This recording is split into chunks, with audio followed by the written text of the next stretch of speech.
Bye-week coverage continues here on LibertyFlames.com as we check in with Flames defensive coordinator Robert Wimberly. And, Coach, first of all, happy belated birthday to you. Appreciate it. Thank you very much. Did you get some time in with the family? Yes, Sunday evening we had time off early, so I was able to eat dinner with the family, and I got all my gifts on yesterday, so pretty happy. Very nice, very nice. Well, as you head into this bye week, certainly there's a lot to take care of. There's recruiting trips. There's defensive adjustments I'm sure you want to make. Give us an idea of what this next week's going to hold for you. Well, we already started really Sunday, and then yesterday we did a good job of dissecting our first 7 games. Areas we got to improve on, third down being one, red zone, and then just making an assessment of where we're at in the back end. What's going to be best for us as we enter the conference play because we know we got to get better in that area. We talked the other week, and one thing that we talked about that this defense had done well this year was not giving up the big play. Last Saturday, as fate would have it, 5 explosive plays for touchdowns. When you went back and looked at the tape, what really went wrong? Well, just technique. You got young student athletes in there that their eyes are not in position that they need to be, and they couldn't recover. And so, those are things that we just got to keep, instilling to our young men, your eyes, your eye progression, make sure you go through the proper technique that you've been taught so you don't have the results that we had this past Saturday. Tyron Holloway did make a really good play on an interception there. You guys had 4 turnovers in the game. Is that something positive that you can take forward to build on with that group? Well, I think just overall as our defense, the thing that I see from our guys, they don't quit. Even when we gave up big plays coming to the sideline, our guys were, hey, Coach, we're going to get it. Coach, we're going to get it. And so that's encouraging because now as a coordinator, you're not trying to preach to them to try to make them believe. They believe throughout the whole game. And like I said, at the right time, we got some good opportunities of turnovers for our offense. And then the last play by Jacob Hagan, that was special.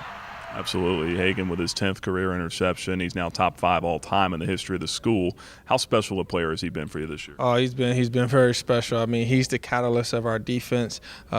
He operates our defense. I mean, he does a great job of motivating the guys, holding the guys accountable throughout the week. And so, with us having once again a young back end, having a guy like Kim and also Kenny Scott, I think that's helped somewhat stabilize our back end until we continue to get our younger guys better. Are there any massive changes that you're going to undergo here in this bye week with some extra time, or is it a scheme thing, or is it more the technique like you were alluding to? Yeah, we watched that yesterday. It's not the scheme. I mean, we looked at that. I'm willing to do whatever I need to do to make sure we play fast. Alignment and assignment, we've been very good this year. For the most part, we've kept the ball in front. It's just you get into this last game, it's unfortunate that our guys did not do what they've been taught to do. So it wasn't a scheme deal. We did not get out schemed. We was in our gaps at most times. We just didn't make a tackle like we needed to. So those things are effort. Those things are correctable, and we'll get those corrected. Would it help, too, if the defensive line is able to get a little more pressure on the quarterback here? Well, like I said, we're facing a lot of teams when you watch them, they're max protecting. So it's really 3-man routes, deep routes. So the D-line is doing a great job. It's probably going to be me deciding to bring more pressure, 5-man, 6-man pressure, than, relying on them to go 4 against 7. That's kind of hard to get pressure on a quarterback when you're going 4 against 7. So I think we got some things that we're looking at that I know will help us as we get ready for conference play.